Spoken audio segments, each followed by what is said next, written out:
ನಮಸ್ಕಾರ ವಿದ್ಯಾರ್ಥಿ ಬಂಧುಗಳೇ, ಈ ವಿಡಿಯೋದಲ್ಲಿ ಸಮಾಜ ವಿಜ್ಞಾನ ಭಾಗ 2 10ನೇ ತರಗತಿ ಭೂಗೋಳಶಾಸ್ತ್ರ ಇದರಲ್ಲಿ ಬರುವಂತಹ 28ನೇ ಪಾಠ ಭಾರತದ ಪ್ರಮುಖ ಕೈಗಾರಿಕೆಗಳು. ಈ ಅಧ್ಯಾಯದಲ್ಲಿ ಕೆಳಗಿನ ಅಂಶಗಳನ್ನು ತಿಳಿಯುತ್ತೇವೆ. ಇಷ್ಟು ಪಾಯಿಂಟ್ಗಳನ್ನು ಭಾರತದ ಪ್ರಮುಖ ಕೈಗಾರಿಕೆಗಳು ಭೂಗೋಳಶಾಸ್ತ್ರದ ಪಾಠದಲ್ಲಿ ನಾವು ತಿಳಿತೀವಿ. ಅವುಗಳೆಂದರೆ ಫಸ್ಟ್ ಪಾಯಿಂಟ್, ಭಾರತದ ಕೈಗಾರಿಕೆಗಳ ಮಹತ್ವ ಮತ್ತು ಪ್ರಮುಖ ಕೈಗಾರಿಕಾ ಪ್ರದೇಶಗಳು. ಇದ್ರ ಬಗ್ಗೆ ತಿಳಿಯೋಣ. ಎರಡನೆಯದು ಸೆಕೆಂಡ್ ಪಾಯಿಂಟ್, ಕೈಗಾರಿಕೆಗಳ ಸ್ಥಾನೀಕರಣ, ಯಾವ್ಯಾವ ಸ್ಥಾನದಲ್ಲಿದ್ದಾವೆ ಅವು, ಸ್ಥಾನೀಕರಣದ ಮೇಲೆ ಪ್ರಭಾವ ಬೀರುವ ಅಂಶಗಳು. ಥರ್ಡ್ ಪಾಯಿಂಟ್, ವಿವಿಧ ಕೈಗಾರಿಕೆಗಳ ಪರಿಚಯವನ್ನು ತಿಳ್ಕೊಳ್ಳೋಣ. ಫೋರ್ತ್ ಪಾಯಿಂಟ್, ಜ್ಞಾನಾಧಾರಿತ ಕೈಗಾರಿಕೆಗಳು. ಅವುಗಳೆಂದರೆ ಮಾಹಿತಿ ತಂತ್ರಜ್ಞಾನ, ಇನ್ಫಾರ್ಮೇಷನ್ ಟೆಕ್ನಾಲಜಿ, ಜೈವಿಕ ತಂತ್ರಜ್ಞಾನ, ಬಯೋಟೆಕ್ನಾಲಜಿ, ಉನ್ನತ ತಂತ್ರಜ್ಞಾನ ಅಂದರೆ ಅಡ್ವಾನ್ಸ್ ಟೆಕ್ನಾಲಜಿಯ ಬಗ್ಗೆ ತಿಳ್ಕೊಳ್ಳೋಣ. ಪಾಠವನ್ನು ಶುರು ಮಾಡೋಣ ಫ್ರೆಂಡ್ಸ್. ನಮ್ಮ ಯೂಟ್ಯೂಬ್ ಚಾನಲ್ನ ಸಬ್ಸ್ಕ್ರೈಬ್ ಮಾಡ್ಕೊಳ್ಳೋದು ಮರೆಯಬೇಡಿ. ಮಾನವನ ಆಧುನಿಕ ಆರ್ಥಿಕ ಚಟುವಟಿಕೆಗಳಲ್ಲಿ ಕೈಗಾರಿಕೆಗಳು ಅತ್ಯಂತ ಮಹತ್ವದ್ದಾಗಿವೆ. ಯಾವುದೇ ದೇಶದ ಆರ್ಥಿಕ ಪ್ರಗತಿಯನ್ನು ನಿರ್ಧರಿಸಲು ಆ ದೇಶವು ಹೊಂದಿರುವ ಕೈಗಾರಿಕೆಯ ಅಭಿವೃದ್ಧಿಯನ್ನು ಸಹ ಪ್ರಧಾನವಾಗಿ ಪರಿಗಣಿಸಲಾಗುವುದು. ಕೈಗಾರಿಕೆಗಳು ಆಧುನಿಕ ನಾಗರಿಕತೆಯ ಲಕ್ಷಣಗಳಾಗಿದ್ದು, ನಮಗೆ ಅವಶ್ಯಕವಾದ ವಸ್ತುಗಳನ್ನು ಪೂರೈಸುವುದಲ್ಲದೆ ಸಾಕಷ್ಟು ಉದ್ಯೋಗಾವಕಾಶಗಳನ್ನು ದೊರಕಿಸಿಕೊಡುತ್ತವೆ. ಇಲ್ಲಿ ನಾವು ತಿಳ್ಕೊಳ್ಳೋಣ. ಕೈಗಾರಿಕೆ ಅಂದರೆ ಸಾಮಾನ್ಯವಾಗಿ ಕಚ್ಚಾ ವಸ್ತುಗಳನ್ನು ಸಿದ್ಧ ವಸ್ತುಗಳನ್ನಾಗಿ ಪರಿವರ್ತಿಸುವ ಮಾನವನ ಎಲ್ಲ ಉದ್ಯೋಗಗಳನ್ನು ಕೈಗಾರಿಕೆ ಎಂದು ಕರೆಯುತ್ತಾರೆ. ಕೈಗಾರಿಕೆ ಅಂದರೆ ಇವತ್ತಿನ ನಾವು ಮನುಷ್ಯನ ಆಧುನಿಕ ಚಟುವಟಿಕೆಗಳು, ಆಧುನಿಕ ಯುಗ, ಯಂತ್ರಯುಗ ಹೋಯ್ತು, ತಂತ್ರಯುಗ ಬಂತು, ಈಗ ಟೆಕ್ನಾಲಜಿ, ಎಲ್ಲಾಗಲೂ ಟೆಕ್ನಾಲಜಿ ಬಳಸುತ್ತಾರೆ. ಆರ್ಥಿಕ ಚಟುವಟಿಕೆಗಳಲ್ಲೆಲ್ಲ ಆರ್ಥಿಕ ಚಟುವಟಿಕೆಗಳಂದ್ರೆ ಕೃಷಿ ಕ್ಷೇತ್ರ ಇರ್ಬೋದು, ವಾಣಿಜ್ಯ ಕ್ಷೇತ್ರ ಇರ್ಬೋದು, ಸೇವಾ ಕ್ಷೇತ್ರ ಇರ್ಬೋದು, ಕೈಗಾರಿಕಾ ಕ್ಷೇತ್ರ ಇರ್ಬೋದು. ಎಲ್ಲ ಕ್ಷೇತ್ರಗಳಲ್ಲಿ ಮಾನವನ ಆರ್ಥಿಕ ಚಟುವಟಿಕೆಗಳಲ್ಲಿ ಕೈಗಾರಿಕೆಗಳು ಅತ್ಯಂತ ಮಹತ್ವದ್ದಾಗಿವೆ, ಬಹಳ ಪ್ರಾಮುಖ್ಯವಾಗಿವೆ. ಏಕೆಂದರೆ ಒಂದು ದೇಶದ ಆರ್ಥಿಕ ಪ್ರಗತಿಯನ್ನ ಡಿಸೈಡ್ ಮಾಡಲು, ನಿರ್ಧರಿಸಲು ಆ ದೇಶ ಹೊಂದಿರುವ ಇಂಡಸ್ಟ್ರಿಯಲ್ ಡೆವಲಪ್ಮೆಂಟ್, ಕೈಗಾರಿಕಾ ಅಭಿವೃದ್ಧಿಯನ್ನು ಸಹ ಪ್ರಧಾನವಾಗಿ ಗಣನೆಗೆ ತೆಗೆದುಕೊಳ್ಳಲಾಗುವುದು. ಕೈಗಾರಿಕೆಗಳು ಆಧುನಿಕ ನಾಗರಿಕತೆ, ಈಗೆಲ್ಲ ನೀವು ಕೈಗಾರಿಕೆಗಳಿಂದ ಎಷ್ಟು ಅಭಿವೃದ್ಧಿಯನ್ನು ಹೊಂದಿದ್ದಾವೆ ಪ್ರಪಂಚದ ಎಲ್ಲ ದೇಶಗಳು ಸಹ ಅನ್ನೋದನ್ನ ತಿಳ್ಕೊತಾ ಇದ್ದೀರಾ. ನಮ್ಮ ಭಾರತ ಶರವೇಗದಲ್ಲಿ ಕೈಗಾರಿಕೆಗಳ ಅಭಿವೃದ್ಧಿ ಆಗ್ತಾ ಇದೆ, ಇಂಡಸ್ಟ್ರಿಯಲ್ ಹಬ್ ಆಗ್ತಾ ಇರೋದು ನೀವು ಕಾಣಬಹುದಾಗಿದೆ. ಹೀಗೆ ನಮಗೆ ಅವಶ್ಯಕವಾದ ವಸ್ತುಗಳನ್ನು ಪೂರೈಸುತ್ತದೆ ಕೈಗಾರಿಕೆ. ಅಲ್ಲದೆ ಜನರಿಗೆ ಉದ್ಯೋಗಾವಕಾಶಗಳನ್ನು ನೀಡುತ್ತದೆ, ಜನರ ಜೀವನ ಮಟ್ಟ ಚೆನ್ನಾಗ್ತದೆ, ತಲಾದಾಯ ಜಾಸ್ತಿ ಆಗ್ತದೆ, ರಾಷ್ಟ್ರದ ಆದಾಯ ಜಾಸ್ತಿ ಆಗ್ತದೆ, ಒಂದು ರಾಷ್ಟ್ರಕ್ಕೆ ಅಂತಾರಾಷ್ಟ್ರೀಯ ಮಟ್ಟದಲ್ಲಿ ಗೌರವ ಸ್ಥಾನಮಾನಗಳು ಹೆಚ್ಚಾಗ್ತವೆ. ಇವೆಲ್ಲವೂ ಸಹ ಕೈಗಾರಿಕೆಗಳಿಂದ ಆಗಿರುವುದನ್ನು ನಾವು ಗಮನಿಸಬಹುದಾಗಿದೆ ಪ್ರಿಯ ಮಿತ್ರರೇ. ಹಾಗಾದ್ರೆ ಕೈಗಾರಿಕೆಗಳೆಂದ್ರೇನು ಅನ್ನೋದು ತಿಳಿಯೋದಾದ್ರೆ, ಸಾಮಾನ್ಯವಾಗಿ ಕಚ್ಚಾ ವಸ್ತುಗಳನ್ನು ಸಿದ್ಧ ವಸ್ತುಗಳನ್ನಾಗಿ ಪರಿವರ್ತಿಸುವ, ಅಂದ್ರೆ ಎಲ್ಲಿ ಕಚ್ಚಾ ವಸ್ತುಗಳಿರ್ತವೆ, ರಾ ಮೆಟೀರಿಯಲ್, ಅವನ್ನ ತಂದು ಸಿದ್ಧ ವಸ್ತುಗಳನ್ನಾಗಿ ಮಾರ್ಪಡಿಸುವ ಮಾನವನ ಎಲ್ಲ ಉದ್ಯೋಗಗಳನ್ನು, ಎಂಪ್ಲಾಯ್ಮೆಂಟ್ನು ಸಹ ಕೈಗಾರಿಕೆ ಎಂದು ಕರೆಯುತ್ತಾರೆ. ಹಾಗಾದ್ರೆ ಏನು ಕಚ್ಚಾ ವಸ್ತುಗಳಿಂದ ಸಿದ್ಧ ವಸ್ತುಗಳನ್ನ ಕೈಗಾರಿಕೆಗಳಲ್ಲಿ ಹೇಗೆ ಮಾಡ್ತಾರೆ ಅನ್ನೋದನ್ನ ಗಮನಿಸೋದಾದ್ರೆ, ಉದಾಹರಣೆ ಗಮನಿಸಿ. ಕಬ್ಬನ್ನ ಸಕ್ಕರೆಯಾಗಿ, ನೀವು ಕಬ್ಬನ್ನ ಸಕ್ಕರೆಯಾಗಿ ಮಾಡ್ತಾರೆ. ನೀವು ಸಕ್ಕರೆ ಕಾರ್ಖಾನೆಗಳಿಗೆ ಹೋಗಿ ಅಲ್ಲಿ ಕಬ್ಬಿನಿಂದ ಸಕ್ಕರೆಯನ್ನ ಮಾಡೋದನ್ನ ನೀವು ಕಾಣಬಹುದಾಗಿದೆ. ಒಮ್ಮೆ ಭೇಟಿ ಕೊಡಿ. ಹತ್ತಿಯನ್ನ ಬಟ್ಟೆಯನ್ನಾಗಿ ಮಾಡ್ತಾರೆ. ನಾವೆಲ್ಲ ಧರಿಸುವಂತ ಕಾಟನ್ ಕ್ಲಾತ್ಸ್ ಇದೆಯಲ್ಲ, ಹತ್ತಿ ಬಟ್ಟೆಗಳು, ಅದೆಲ್ಲವೂ ಸಹ ಹತ್ತಿಯಿಂದ ಆಗ್ತದೆ.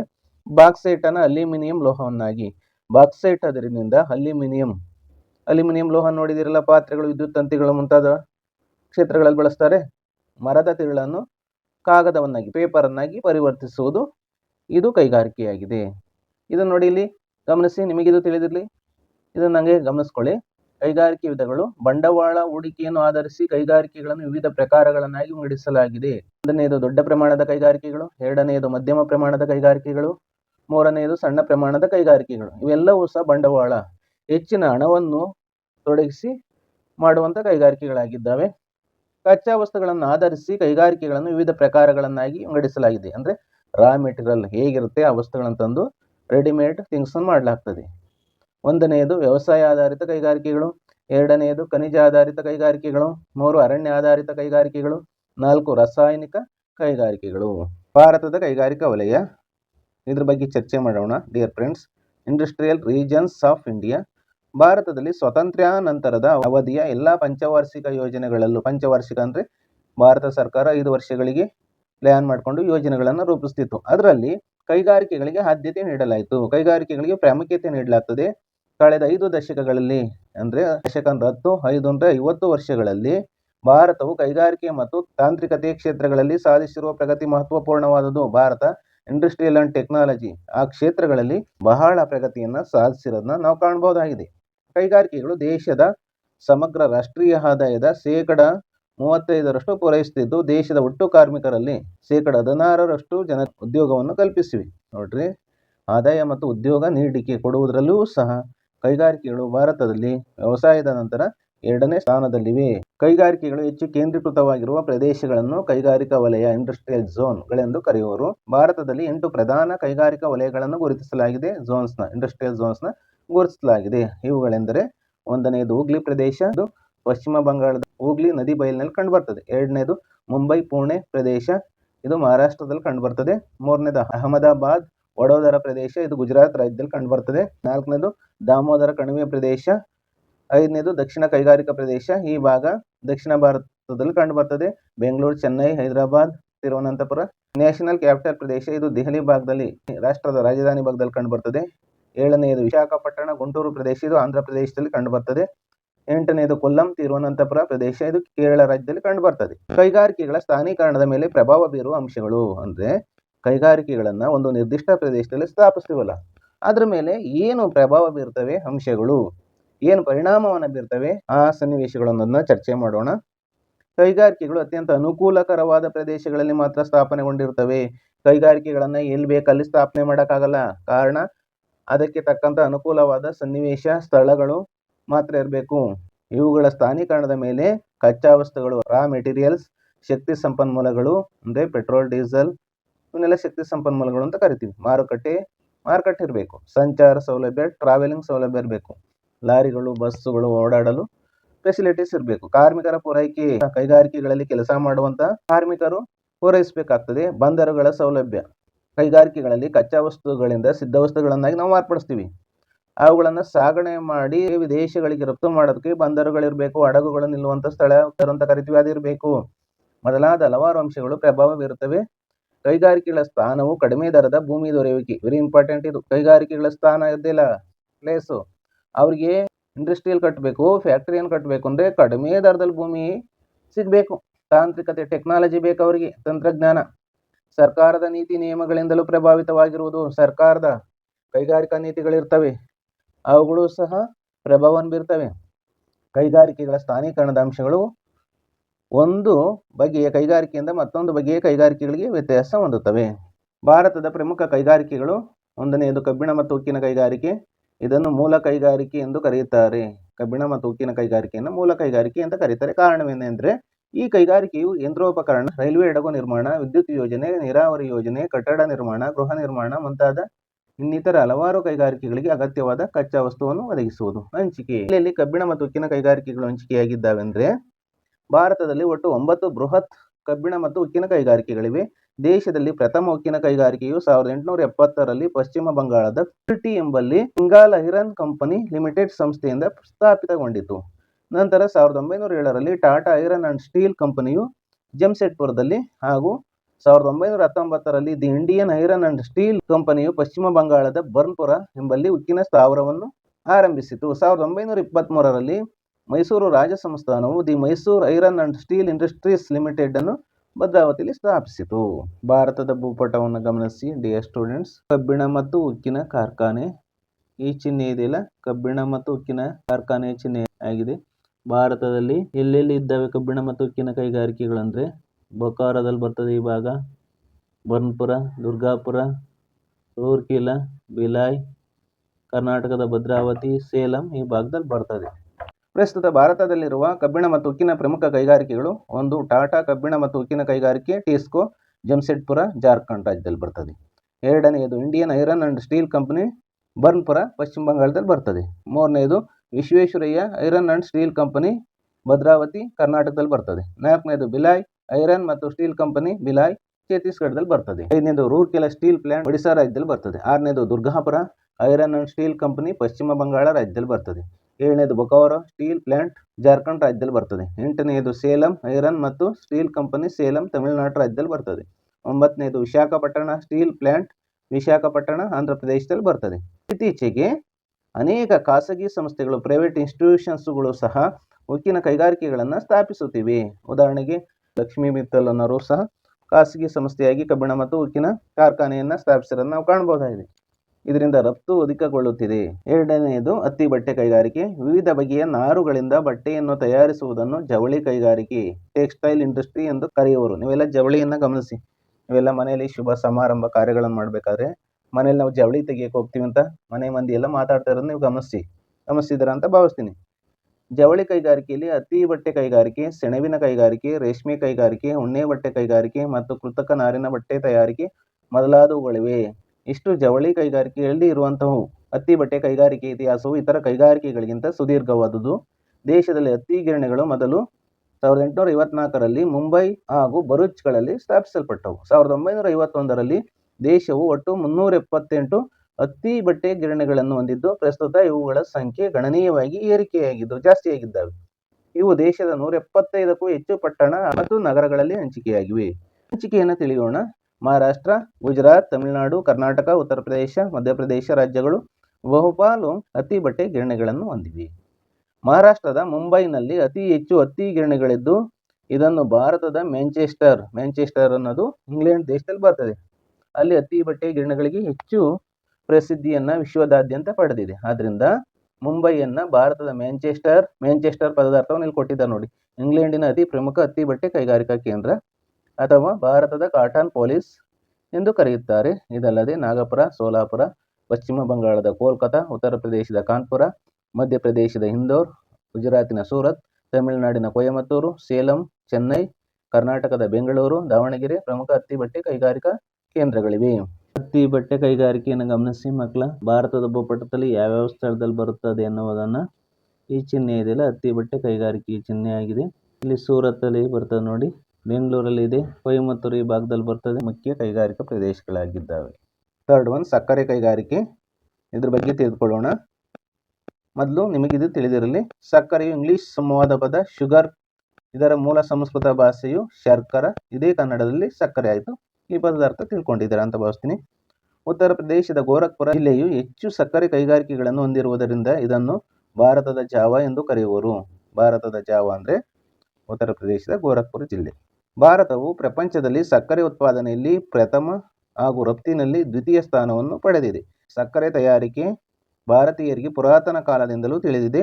ಈ ಕೈಗಾರಿಕೆಯನ್ನು ಕಬ್ಬು ಬೆಳೆಯುವ ಪ್ರದೇಶದಲ್ಲಿ ಸ್ಥಾಪಿಸಲಾಗುತ್ತದೆ. ಭಾರತದ ಬಹಳಷ್ಟು ಸಕ್ಕರೆ ಕೈಗಾರಿಕೆಗಳು ಗಂಗಾ ನದಿಯ ಮೈದಾನ ಪ್ರದೇಶದಲ್ಲಿ ಸ್ಥಾಪಿತಗೊಂಡಿವೆ. ಈ ಕೈಗಾರಿಕೆಯನ್ನು ಹೊಂದಿರುವ ಪ್ರಮುಖ ರಾಜ್ಯಗಳೆಂದರೆ ಮಹಾರಾಷ್ಟ್ರ, ಉತ್ತರ ಪ್ರದೇಶ, ತಮಿಳುನಾಡು, ಕರ್ನಾಟಕ, ಆಂಧ್ರ ಪ್ರದೇಶ, ಮಧ್ಯಪ್ರದೇಶ ಮೊದಲಾದವು. ಭಾರತದಲ್ಲಿ ಒಟ್ಟು 700ಕ್ಕೂ ಹೆಚ್ಚು ಸಕ್ಕರೆ ಕೈಗಾರಿಕೆಗಳಿದ್ದು, ಸುಮಾರು 350 ಲಕ್ಷ ಮೆಟ್ರಿಕ್ ಟನ್ಗಳಷ್ಟು ಸಕ್ಕರೆಯನ್ನು ಉತ್ಪಾದಿಸುತ್ತಿವೆ. ಭಾರತದಿಂದ ಸಕ್ಕರೆಯು USA, United States of America ಅಂದರೆ ಅಮೆರಿಕ ಸಂಯುಕ್ತ ಸಂಸ್ಥಾನ, ಬ್ರಿಟನ್, ಇರಾನ್, ಕೆನಡಾ, ಮಲೇಷಿಯಾ ದೇಶಗಳಿಗೆ ರಫ್ತಾಗುತ್ತದೆ. ನಾಲ್ಕನೇದು ಅಲ್ಯೂಮಿನಿಯಂ ಕೈಗಾರಿಕೆ. ಅಲ್ಯೂಮಿನಿಯಂ 1886ರಲ್ಲಿ ಶೋಧಿಸಲ್ಪಟ್ಟಿತು. ಭಾರತವು ಉತ್ಪಾದಿಸುವ ಕಬ್ಬಿಣೇತರ ಲೋಹಗಳಲ್ಲಿ ಅಲ್ಯೂಮಿನಿಯಂ ಅತಿ ಮುಖ್ಯವಾದುದು.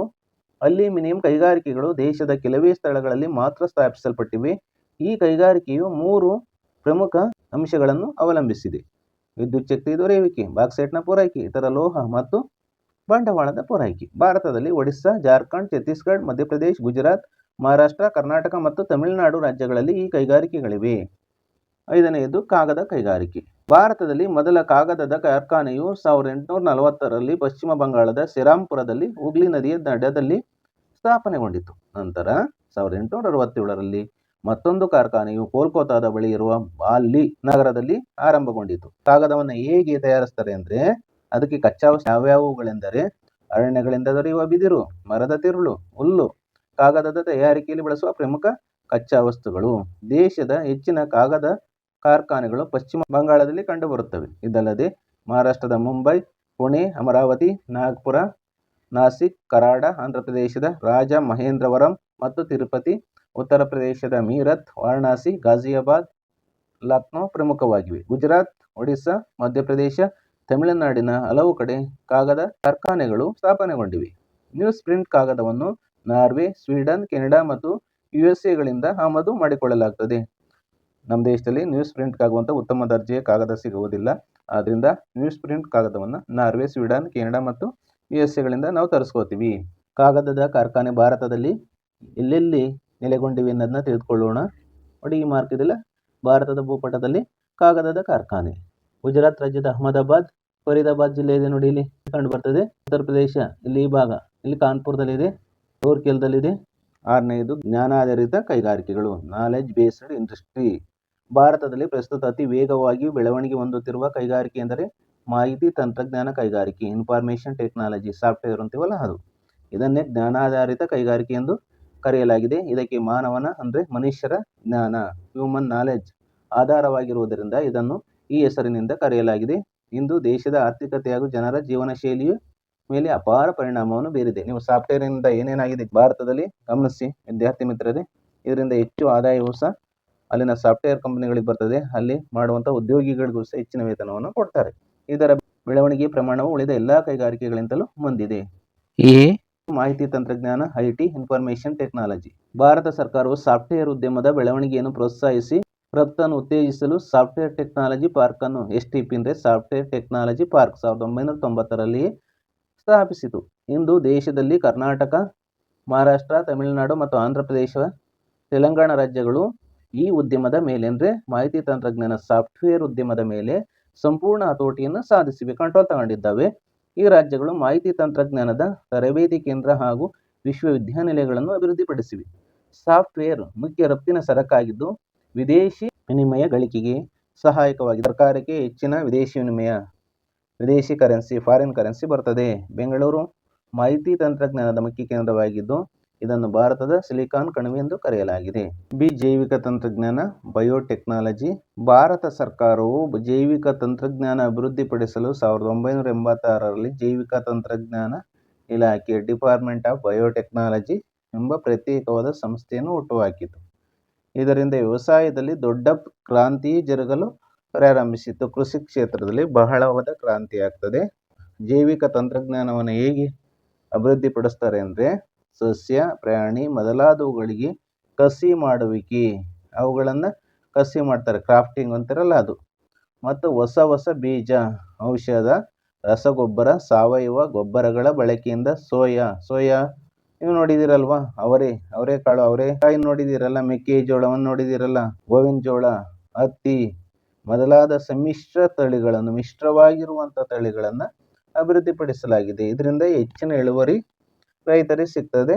ಇತ್ತೀಚೆಗೆ ಸಸ್ಯ ಜೈವಿಕ ತಂತ್ರಜ್ಞಾನ, ಪರಿಸರ ಜೈವಿಕ ವೈವಿಧ್ಯ, ವೈದ್ಯಕೀಯ ಜೈವಿಕ ತಂತ್ರಜ್ಞಾನವನ್ನು ಸಹ ಬಳಸಿಕೊಳ್ಳಲಾಗುತ್ತಿದೆ. ಭಾರತದಲ್ಲಿ ಸಾಕಷ್ಟು ರಾಜ್ಯಗಳು ಜೈವಿಕ ತಂತ್ರಜ್ಞಾನವನ್ನು ಅಭಿವೃದ್ಧಿಪಡಿಸಿವೆ. ಇವುಗಳಲ್ಲಿ ಉತ್ತರ ಪ್ರದೇಶ, ಅರುಣಾಚಲ ಪ್ರದೇಶ, ಮಧ್ಯಪ್ರದೇಶ, ಕೇರಳ, ಪಶ್ಚಿಮ ಬಂಗಾಳ, ಹರಿಯಾಣ, ಪಂಜಾಬ್, ಗುಜರಾತ್ ಮತ್ತು ಕರ್ನಾಟಕ ಮುಖ್ಯವಾದವು. ಉನ್ನತ ತಂತ್ರಜ್ಞಾನ, AT ಅಡ್ವಾನ್ಸ್ಡ್ ಟೆಕ್ನಾಲಜಿ.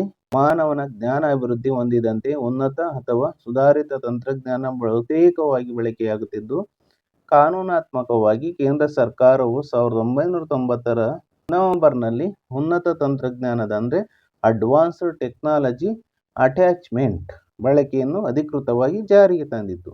ಇದರಿಂದಾಗಿ ಏನೇನಾಗುತ್ತಪ್ಪ ಬದಲಾವಣೆಗಳು ಅಂದರೆ ಟೆಲಿಫೋನ್, ಅಂತರ್ಜಾಲ ಸಂಪರ್ಕ, ಇಂಟರ್ನೆಟ್ ಅಂತೀವಲ್ಲ ಅದು, ರಕ್ಷಣಾ ಇಲಾಖೆ, ಡಿಫೆನ್ಸ್ ಸಂಬಂಧಿಸಿದಂತೆ ಫೋನ್, ಯುದ್ಧ ಸಾಮಗ್ರಿಗಳ ತಯಾರಿಕೆ, ಪರಮಾಣು ಬಾಂಬ್ ತಯಾರಿಕೆ, ಉಪಗ್ರಹ ಉಡಾವಣೆ, ಚಂದ್ರನ ಮೇಲೆ ಪಾದಾರ್ಪಣೆ, ಸರ್ಕಾರಿ ಕಚೇರಿಗಳಲ್ಲಿ ಪಾರದರ್ಶಕ ಆಡಳಿತ. ಕರ್ನಾಟಕದಲ್ಲಿ ಗಮನಿಸೋದಾದರೆ ಉದಾಹರಣೆಗೆ ನೆಮ್ಮದಿ, ಜನಸ್ಪಂದನ, ಸಕಾಲ ಇತ್ಯಾದಿ.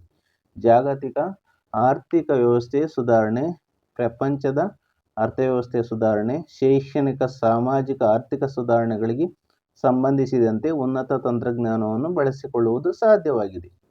ಇಂದು ಕೃತಕ ಬುದ್ಧಿಮತ್ತೆ AI ಅಂತೀವಲ್ಲ ಅದು, ಆರ್ಟಿಫಿಷಿಯಲ್ ಇಂಟೆಲಿಜೆನ್ಸ್ ಹೆಚ್ಚು ಬಳಕೆಯಾಗ್ತಾ ಇದೆ. ಈ ಟೆಕ್ನಾಲಜಿ ಬಳಕೆಯೊಂದಿಗೆ ಉನ್ನತ ತಂತ್ರಜ್ಞಾನವು ಹೊಸ ಮಜಲನ್ನು ಪಡೆದಿದೆ. ಪಾಠದ ಕೊನೆಯ ಪಾಯಿಂಟು ಇಸ್ರೋ, ಭಾರತೀಯ ಬಾಹ್ಯಾಕಾಶ ಸಂಶೋಧನಾ ಸಂಸ್ಥೆ. ISRO Indian space research organisation. ಇದ್ರ ಬಗ್ಗೆ ತಿಳ್ಕೊಳ್ಳೋಣ. ಬಾಹ್ಯಾಕಾಶ ತಂತ್ರಜ್ಞಾನದ ಪ್ರಯೋಜನಗಳನ್ನು ಭಾರತದ ಪ್ರಗತಿಗೆ ಹಾಗೂ ಮಾನವ ಕುಲಕ್ಕೆ ಬಳಸಿಕೊಳ್ಳುವುದನ್ನು ಸಾಧ್ಯವಾಗಿಸಿರುವ ಸಂಸ್ಥೆ ಇಸ್ರೋ. ಈ ಸಂಸ್ಥೆಯು 1969 ಆಗಸ್ಟ್ 15ರಂದು ಅಸ್ತಿತ್ವಕ್ಕೆ ಬಂದಿತು. ಇದರ ಪ್ರಧಾನ ಕಚೇರಿ ಬೆಂಗಳೂರಿನಲ್ಲಿದೆ. ಕರ್ನಾಟಕ ರಾಜ್ಯದ ಬೆಂಗಳೂರಿನಲ್ಲಿರೋದು ಸಂತೋಷಕರವಾದ ವಿಷಯವಾಗಿದೆ. Dear friends, doctor Vikram Sarabhai ರವರು ಇಸ್ರೋದ ಪ್ರಥಮ ಅಧ್ಯಕ್ಷರಾಗಿದ್ದರು. ಇಸ್ರೋದ ಮಹತ್ವದ ಸಾಧನೆಗಳು: 1ನೇದು ಭಾರತೀಯ ರಾಷ್ಟ್ರೀಯ ಉಪಗ್ರಹ ವ್ಯವಸ್ಥೆಯ ಅಭಿವೃದ್ಧಿ. INSAT, Indian national satellite system. ಎರಡನೆಯದು, ಮೊದಲ ಪ್ರಯತ್ನದಲ್ಲೇ ಮಂಗಳ ಗ್ರಹವನ್ನು ತಲುಪಿದ ಮೊದಲ ರಾಷ್ಟ್ರ ಭಾರತ. ಈ ಸಾಧನೆಯ ಮೂಲ ಕರ್ತೃ ಇಸ್ರೋ. ಮೂರನೆಯದು, ಚಂದ್ರನ ದಕ್ಷಿಣ ಧ್ರುವದ ಬಳಿ ಇಳಿದ ಮೊದಲ ದೇಶ ಭಾರತ. ಈ ಹಿಂದಿನ ಸಾಧನೆಯ ಶಕ್ತಿ ಇಸ್ರೋ ಸಂಸ್ಥೆಯಾಗಿದೆ. ಡಿಯರ್ ಫ್ರೆಂಡ್ಸ್, ಇದುವರೆಗೂ ಭೂಗೋಳಶಾಸ್ತ್ರದಲ್ಲಿ ಬರುವಂತಹ ಭಾರತದ ಪ್ರಮುಖ ಕೈಗಾರಿಕೆಗಳು ಈ ಪಾಠವನ್ನು ವಿವರಿಸಿದ್ದೇನೆ. ಈ ಪಾಠವನ್ನು ಆದಷ್ಟು ನಿಮ್ಮ ಫ್ರೆಂಡ್ಸ್ಗೆ ಶೇರ್ ಮಾಡಿ. ನಮ್ಮ ಯೂಟ್ಯೂಬ್ ಚಾನಲ್ನ ಸಬ್ಸ್ಕ್ರೈಬ್ ಮಾಡಿಕೊಳ್ಳಿ. ಎಲ್ಲರಿಗೂ ಸಹ ಧನ್ಯವಾದಗಳು.